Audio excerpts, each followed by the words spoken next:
Hello, and a very warm welcome to Cultural Communication Confidence with me, Victoria Reynoldson. And I am very excited to welcome on the podcast this week my good friend, Michael Quigley. Hello, Michael. How are you today? Hello, Victoria. I'm very well, thank you. And I'm very excited to be spending some time with you guys. Excellent. Well, I'm really, really pleased. We've had this in the diary for a long time. And I know my listeners are in for a very big treat listening to your insights and sharing all about leadership. And I know that you are incredibly experienced. You're working with organizations and teams all over the world. So I think there's going to be some really rich ideas that you're going to be able to share here today. So thank you so, so much. Welcome. Lovely. Well, where I'd love to start today's conversation is we're recording this right at the beginning of the year, at the start of 2024. And you are working with some really top leaders in their game. So I'm quite curious, what's on the mind of leaders at the moment? What are they thinking about when they're thinking about this year? Yeah, it's a really good question. I think the first thing is for them to be able to look after themselves and understand that you don't have to kill yourself for the job. But being so often time poor, having so many issues going on, it comes down to the quality of their thinking. So it's how can they look after themselves physically, mentally, emotionally, so that they're doing their best thinking, so they don't get caught up in the little minutiae. Because as you know, if you're working in global business, you're dealing with a lot of different people, different cultures, big numbers. And especially if you're in something like a financial sector or a tech sector, it's very easy to get bogged down in that. And I was talking to somebody only last week, and she was saying about being present now and not getting too carried away with this year. It's going to be like this because it can get very overwhelming, if you think of a whole year in one day. And sometimes you have to do that. You have to look ahead, obviously. But that ability to bring it back into just doing today, being open and being present to whatever comes makes you really responsive as a leader. So I'll give an example. Our friend Doug Brunke from the Global Change, Mm. I was on a webinar with him, and he delivered a fantastic definition when he said a leader has to have nothing in their mind so they're able to respond to the needs of the people. And I found that's really helpful anytime I'm advising leaders or training teams or working with people. If we go in there with preset agendas and thinking that person's going to say that because they're that kind of person, that's definitely going to happen. And it doesn't, we can feel on the back foot.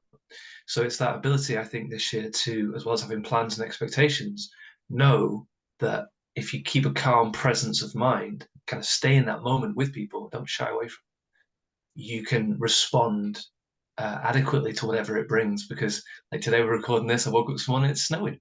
So it's that ability to just say, right, I'm out on my morning walk, but I'm going to take time when I get home, which I did, to make a snowman, throw some snowballs at my house because I live on my own, and enjoy that thing. So it's kind of threefold, really: keeping a calm mind, having awareness of numbers and figures and planning, but then not being paralyzed by that, being able to bring that back into presence. Because I'm sure Mm.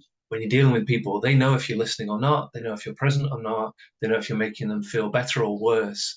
So all of that comes down into, you could call it self-awareness, being very self-aware that how you're thinking, how you're acting has an effect, and making sure it's a positive one. Hope that. Mm. Yeah, I love that answer. And there's so much in there that I want to unpick. So I Sure. Yeah. didn't expect you to open up with leaders need to look after themselves and take care of themselves. I found that very, very fascinating. And that isn't often a starting place where people think and talk about. So I'm really pleased to hear you talk about that. Thanks. And I think that, particularly with the pace of expectation and the pace of collaboration and conversation, I know the clients I work with, the individuals, the teams, feel that everything is accelerating. So the quote that you had from Doug, who we both know, about having nothing in your mind or no, almost no kind of expectation, is really, really interesting. And so my follow-up question is, it's sometimes though easier said than done when we're really caught up in the day to day. So I Mm. loved your example of it's snowing this morning where Yeah. you are in the Yeah. UK. So you took the moment to really enjoy it. And I know myself that it's easy to do this in the morning before I get into the kind of day to day and what's going on and the whirl of the busyness. Mm. So what advice do you give to leaders who want to be more present, want to be more aware through their day, not just maybe at the beginning of the day when they set the intention? Sure. I think there's three things you could do. I like to give things that are free and easy, so you don't have to spend any money or put a lot of effort. The first is be aware of transitions. So whether you're driving to work or you have a commute or you're logging on online or something, there'll be moments where you're mentally, physically traveling from one place to the other, even if you just go into the toilet or making dinner. That's a really good time to catch yourself. So like you just said, in a morning routine, at lunchtime, dinner, in between activities, shifting between activities, and just say, where am I at today? How am I feeling? How am I thinking?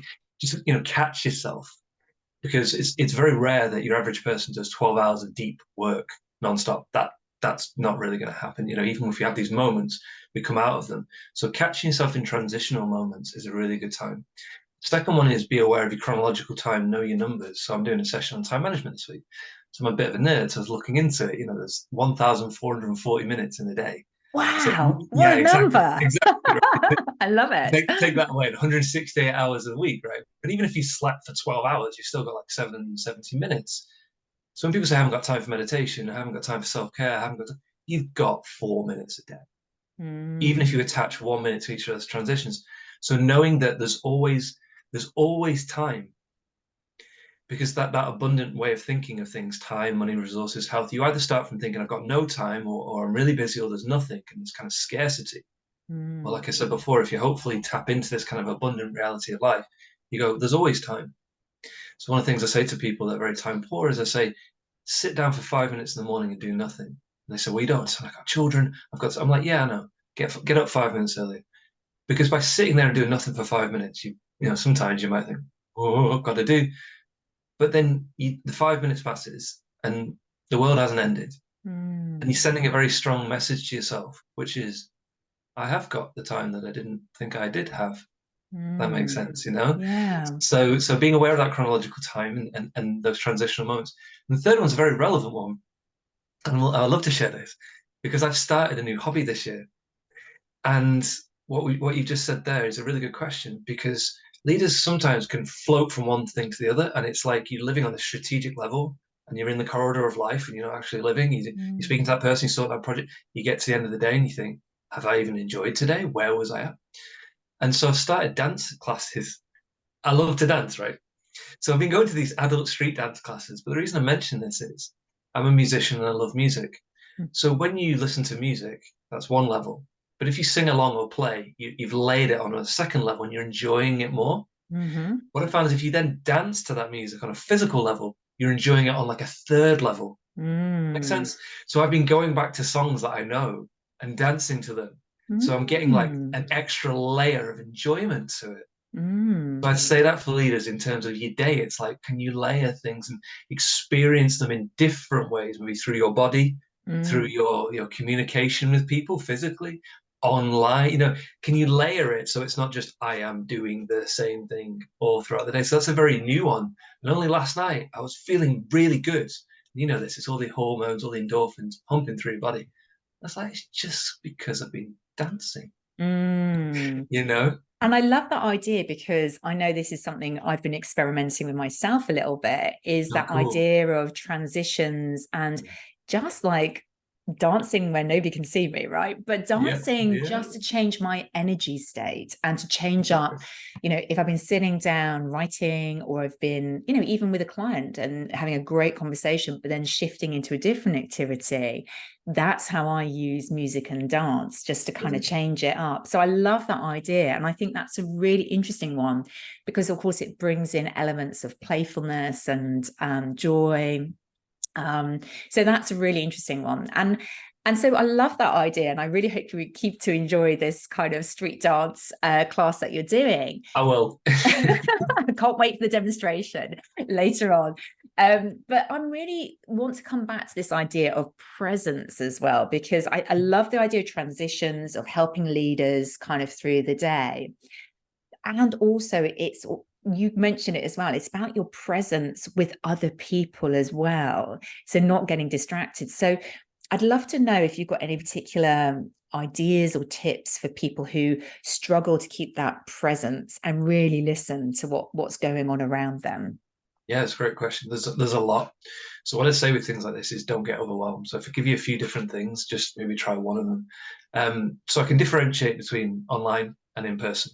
So the first is if you're properly listening to people, they can tell, they will appreciate it, but it will also probably tire you out a little bit. I'll give you an example. I was at a business meeting last week and there was a lady giving a presentation, 10-minute presentation. And I was just watching her, presentation, looking at her, really listening, just paying attention. And she actually came to me afterwards and she said, that's the first time I've ever had to deliver to business professionals. And I could tell you're really paying attention and you're really listening. And that really meant a lot to me. It really helped me get through. Thank you. And I was like, wow. So that firstly shows, you don't know how much good you're doing just by listening to people. And people can tell, to be honest. So if you take it onto an online example, you're on a Zoom or a Teams meeting or something like that, and your camera's off and you're on mute. Now that's appropriate sometimes. But if it's not, and you get the chance to turn your camera on and look at that little black dot or wherever it is on the screen, that sends a message. So I'm Mm, really trying to be here. So next time you go on a webinar or something like that, pay attention to who's got the camera on, who's typing in the chat box, who's making notes, because you're sending a message which is, I care about this session, I care about you. mm, So that's really, really important. The second thing which works really well is, especially if it's someone you're building a relationship with, so you're going to see them, over a period of time, just remembering little things, little mm, details, names, how's the parents, how's the dog, is somebody ill? Because all of these messages and all these things that you can do, the message underneath it, if you get it right, is I care about you. You're worth paying mm, attention to. You're worth remembering. I like you. I've mm, realized a lot of people don't get enough positive affirmation, mm, which is kind of like, well done, I like you, keep going.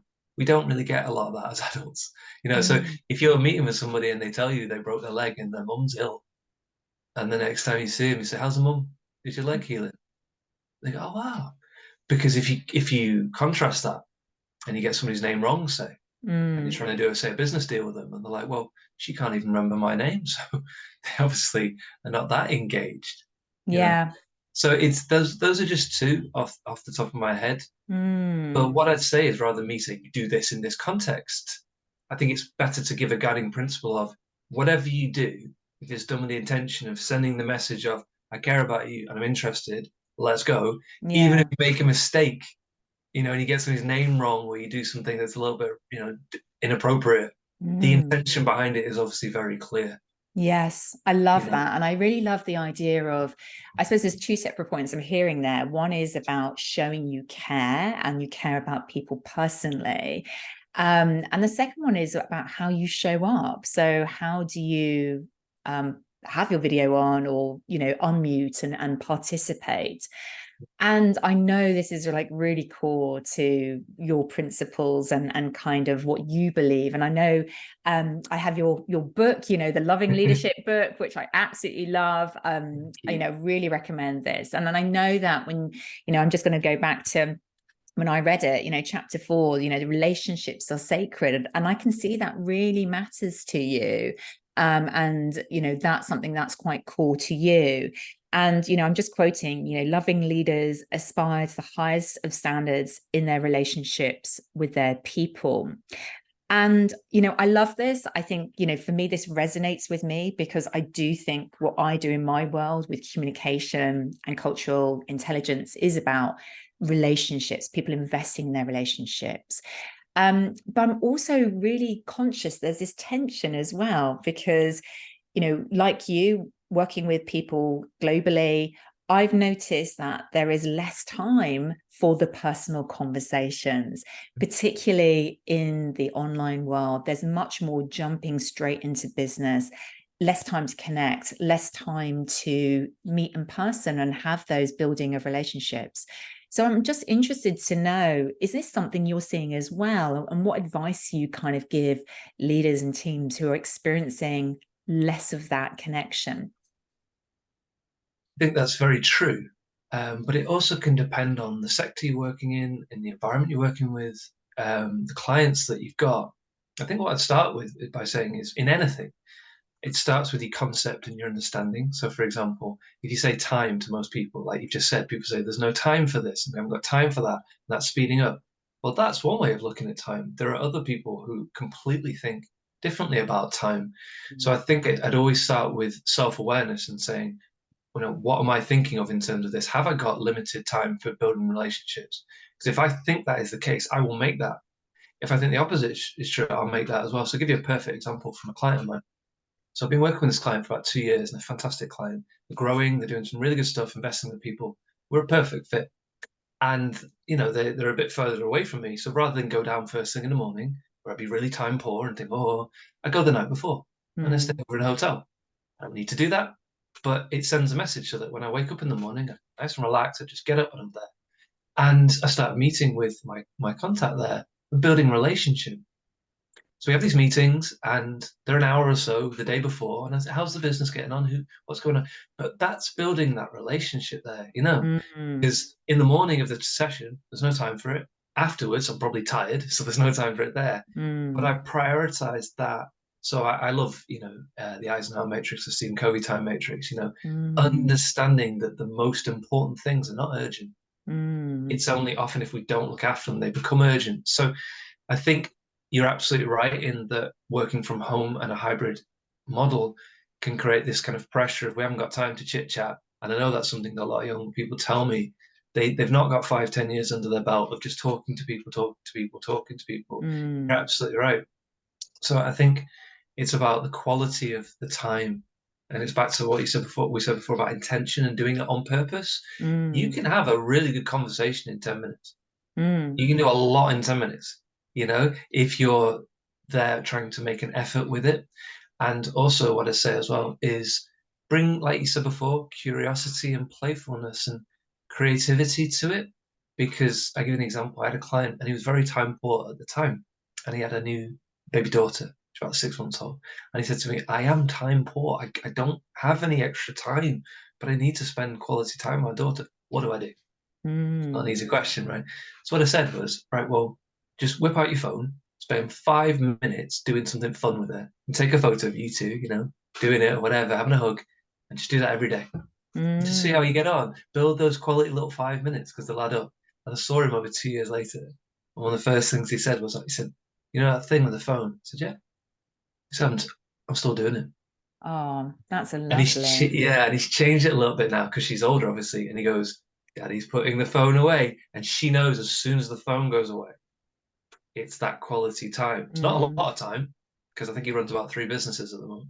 Right. But it's intention. It's Wow. intentional. Yeah. But it's intentional. So I think that's very, very key. So I'll give you another example, which is really important because this that I'm saying, I practice this. I'm not just saying it. Networking. Yeah.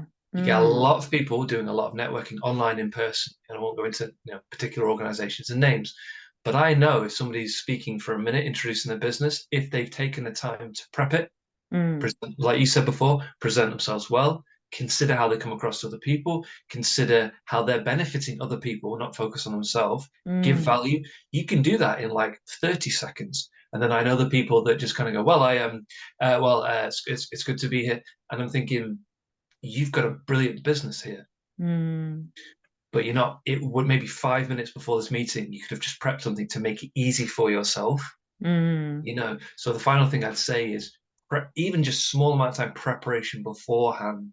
Yeah. A lot of, if, like you said, if you haven't got the time, like you would have had maybe 20 years ago, being intentional, doing a little bit of prep beforehand. Yes. So it's like with this podcast, we haven't just started randomly talking. We prepared it to make sure we create something quality for people because of our awareness of them and of ourselves.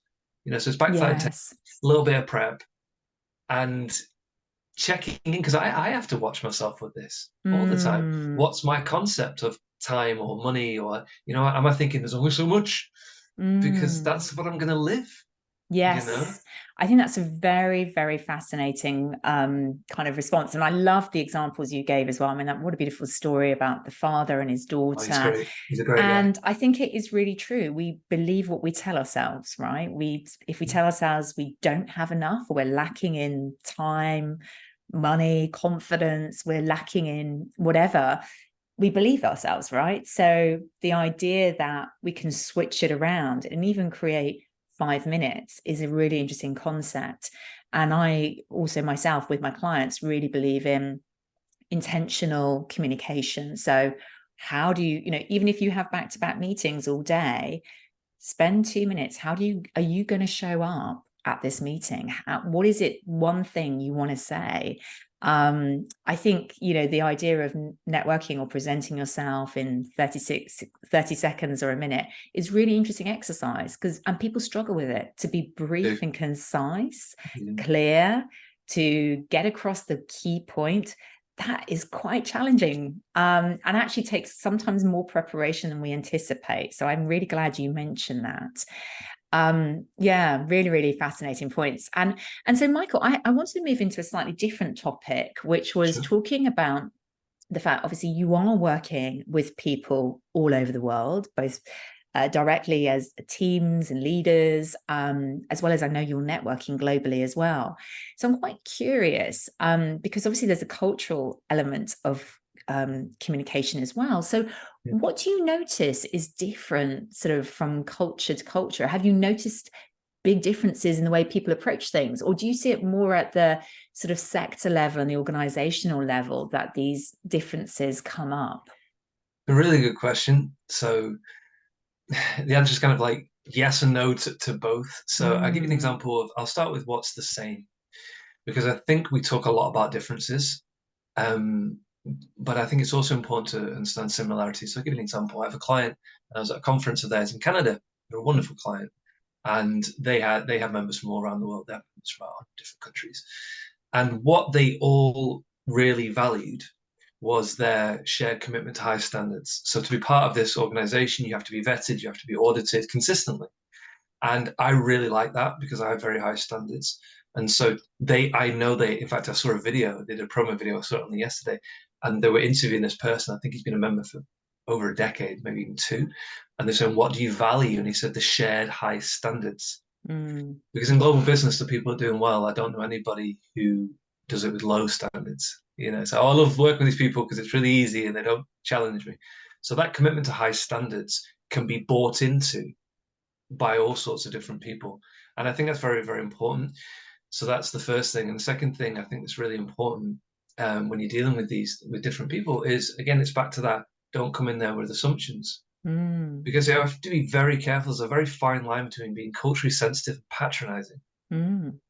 Because if you're expecting to see a certain person act in a certain way because they're from a certain country or they're from a certain sector and they don't adhere to what you think, well, the fault is with you, not with them. They're just being themselves. So having said all that, people can communicate in different ways. I'll give you a perfect example. Last week I had 2 different meetings in the same day. So firstly was with two people from Austria, wonderful people, very smiley. We had a great meeting, and it was very, very quick. It was about half an hour or so. We were planning out a trip, and it was all great, very effective, very personal, very focused, very, very good. And then I had a meeting with a wonderful lady who's Japanese, and we had a very different conversation. It was very deep, very quickly, very quickly, and the actual professional side of it was maybe the last 10 minutes. But the first 45 minutes was beautiful because without saying anything, we both just engaged on this level that we could just tell it was happening, and we just kind of ran with it. So I'd recommend listening to the audiobook. There's an audiobook called No Rules Rules about Netflix. So Netflix is a very interesting case study because obviously it's very global. It's very financially successful. Now, culturally, some people are very turned off by it, and some people it resonates with them very strongly. But what was really interesting when I was listening to it was they were talking about, generally speaking, almost like a graph.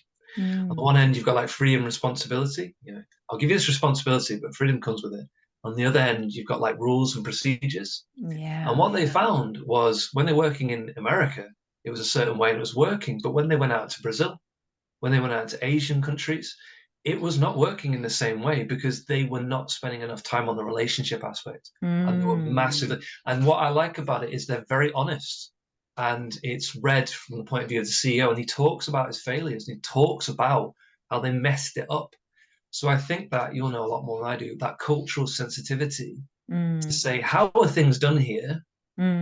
And, you know, is it relationship based? Is it task orientated? Is it a bit of both? Who makes the decisions here, etc., etc.? It's really, really Mm. fascinating. But then the final thing I'd add is not to put, say, limitations on people because they're from a sector that you might have a stereotype for or in a certain way. It's much more about meeting them where they're at, you know. Yes. And I found the beautiful thing, if you can get it right, right? The beautiful thing about it is it will bring out an aspect to you to meet them on kind of not your level, their level, kind of a halfway point Mm. that is fascinating and you've never experienced it before. I'll give you an example. So I've been learning Spanish now for about 2.5 years. But my clients have a lot of members in Spain and Latin America, and I love speaking Spanish. I love Latin American people, Spanish people. Honestly, it's a whole aspect of my life which has just enriched my life in a way you wouldn't believe. But the reason I'm saying this is when I speak in Spanish, I'm different.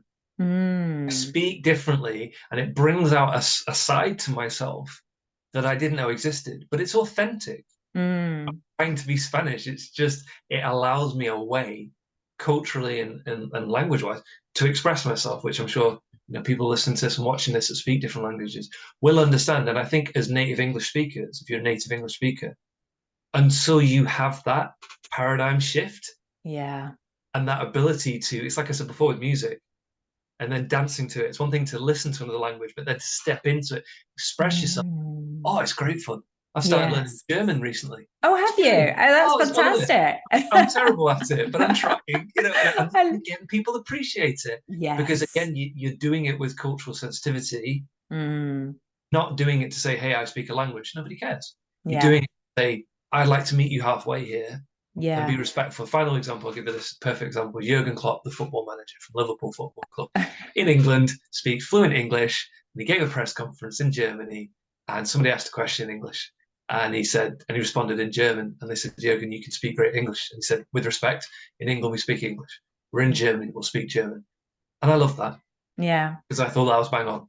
I Yeah. thought he'd really got the point there. So I fair play to love him. that. What great examples. And I know how passionately you've been learning Spanish, and I know you've been even delivering webinars and training in Spanish, which is amazing. And I found your points absolutely fascinating. I'm sure they're really relevant to our listeners as well, because there's this point which is we need to meet people where they're at, right? It's kind of exactly bang on, not making the assumptions that because they're from one culture or country, they're going to be like everybody else that in that area or region. And I love that idea that we're all kind of unique humans, which is why we need the cultural intelligence piece to see who's in front of us, to understand like who we are dealing with and interacting with. And I also really love your point about your personality in a different language. And I know there are studies and research around this. And I've done, shared and talked about this on LinkedIn and other social platforms previously. But there is a difference, I think, in how we are. I know when I speak German, when I learnt Russian in the past, I express myself in very different ways from when I was learning Italian or French. And it's cultural. Of course, it's cultural. And I love that idea. It allows us to express ourselves in very different ways. So fantastic. Well, good luck with the German. Hope it goes well. Hopefully we can have a conversation in German soon. Give it a try. Why not? Why not? Indeed. Fantastic. Well, listen, I'm also quite curious because you've sort of let me know that you're doing something a little bit different coming up soon to do with your new audio program. So I was wondering whether you could share a little bit more about that. Is that okay for you to share with us on the podcast? Sure, happy to. Thank you for the opportunity. So, I've got pretty ambitious goals. I'm trying to help 1 billion people. That's an eighth Wow. of the world. Yeah, it's the way I see the world as a global family. And as a business, I believe that you should be creating value for all people. You get paid for some of it, but most of it, it should be for what you're trying to do. And I created a model for motivating yourself. And I've been delivering this globally for about 3 years. And the idea is that everybody wants to be motivated, right? It's $1 billion problem, or it's $1 billion-person problem. But if I said to people, what's your process for doing that? You have processes in your business for getting paid, marketing, sales, vision, strategic alliances, operations. But if I say to most people, what's your process to motivate yourself? Like, what do you mean? It's about feeling good. I go, no, that's only part of it, because my background in teaching, I've taught children as well as adults. So I started delivering this and it went down really well. culturally, globally, the same things came up. So it was resonating with different people. So I thought that's good. It's not just something for, say, European people. And what I've realized, and you'll know this as well, having a great podcast as you do, is people love to listen. I've got audio courses, I've got live courses, and they're great if going in depth. But with podcasts, people love to listen on the go. They love to learn on the go. And I had people saying, "I love your podcast, love your podcast." And I thought, well, could I turn this model into an audio-based program? So it's like in depth, and it's like if you want to learn how to motivate yourself for the rest of your life, you just go to one place, and it would be this program. And I've made it. And I'm very proud of it, because the idea being, if you're trying to help a billion people, you need to give something that a billion people need. And I believe this is my first attempt at creating a product that can do that, based on the feedback that they've, my clients and people have given me. So yeah, the idea is, you just buy it once, you download it, and you've got it for life, because I like to try and make content and models and things that work long term, not just for this year, for 50 years, 3 generations. The material, it's not going to go out of date, Yes. So yeah, I'm very proud of it, and it's Excellent. coming out Oh, very that's soon. really exciting. And Thank you. I love the vision. I mean, it's so exciting when you say it, and Yeah, I can see how you're going to do that. I can totally see it. But so thank you. just to be clear, this audio program is a series of audio episodes for people to listen to sort of as and when they want to, Yeah, and all about the key areas of motivation. that's it. So it just starts by what is the model, then it goes into it, and then the best thing I like about it is I've learned from feedback. People, where they fall down is the application. So if you just deliver content and then expect people to figure out how to use it in their life, you've not made it accessible enough for them. So there's sections towards the end that like frequently ask questions about motivation. How can you apply it? How can you use it more than once? Where might it go wrong? How can you avoid that? I've really done, it's like an hour's worth of material just on that aspect alone, to try Yeah. and make it as fluid as possible for people and as easy to apply as possible, really. Fantastic. Well, if people want to know more about that, how do they get a hold of it, or what's the best way for them to contact you about it? Oh, it's really simple. I'll give you a link. You can just include it in the show notes and just click Perfect. on it, and it's got all the information, and you can just have a look there. Excellent. So we'll put that in the show notes. Thank Now, you. as we come to the end of the interview, I can't believe we've been already speaking for sort of half an hour or so, but I'm always curious, because the name of this podcast is Cultural Communication Confidence. I'm curious about what that means to you, or what ideas or tips you've got for listeners around improving their cultural communication confidence. That's a really good question. So I'd break it down into the 3 words, and this is just my own take on it, right? Yeah. So when you say culture, to some people that word is loaded and they think negatively or positively. Some people often find they get overwhelmed by that. Some people, when they think of culture, think about music. Some people think of different languages and religions and politics. And when I talk about culture, I try and keep it simple, just for me, because I've found I'll try and make it easy for people. So my dad actually came up with this definition, which I use. He said, culture is just the way we do things here. So it might be the culture of an organization, the culture of a country. So I like that. So if you start by thinking, okay, the way things are done in my company, the way things are done with my clients, the way things are done in my language, the way things are done, etc., that to me makes it really simple, and it stops people getting overwhelmed. So it's understanding the way things are done. Communication for me, I'm very hot on like the meaning of words. You might be able to tell, a bit of a nerd. And to me, when people think about communication and think about speaking and listening, I think that's just part of it. I think more about communion, and I think about community. Com, the prefix com meaning with. So this idea of communication, ication, a process of becoming, com being with, you're becoming together. It's a process of coming closer. And when you have good communication, you feel close to somebody. And it could be somebody on the other end of the world. It doesn't matter. So it's that idea of understanding, okay, how are things done here? How do we keep close to each other? Yeah. And then confidence to me is, it's not like a light switch. You've either got it or you haven't. It's on or off. It's something you can grow. So I always say there's 2 aspects to your confidence: your competence, can you do it or not? And your consistency. Have you done it many times? So you put all that together. What I'm trying to say is, if you are aware of the way things are done in your organization or in your network, or wherever it is, and you're consistently making an effort to try and be close to people in a way that suits them, you will become more and more confident at it. You will do it more and more. Like the first time I delivered in Spanish, I was terrified. I was really excited, but I was terrified. The second time, 10% less terrified, just as excited. So I think I'd focus finally on the word confidence can grow. Mm, Please don't think you've either got it or you haven't. You go, well, she's so confident. I can't be like that. You mm, don't know her life and you don't know all the things she's been through, you know? So mm, it's that consistency. Don't ever give up with it. If you are making the effort to try and be close to people in a way that suits them all around the world in lots of different ways, you can change your approach and you're culturally sensitive and you're trying and you keep going. That didn't work. Try again, try again. You are, I don't like comparisons, but ahead of 99% of people that just say things like, well, this is me, take it or leave it. That yeah, won't work. yeah. It will just the good people will be turned off by that.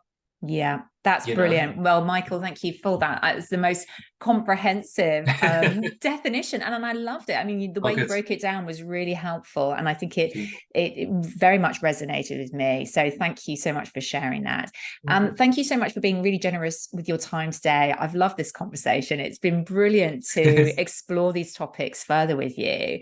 Thank you. I would love to know, and I'm sure our listeners would too, like if people want to find out more about you, what you do, you mentioned your podcast, Yeah. where is the best place for them to follow you or connect with you to find out more?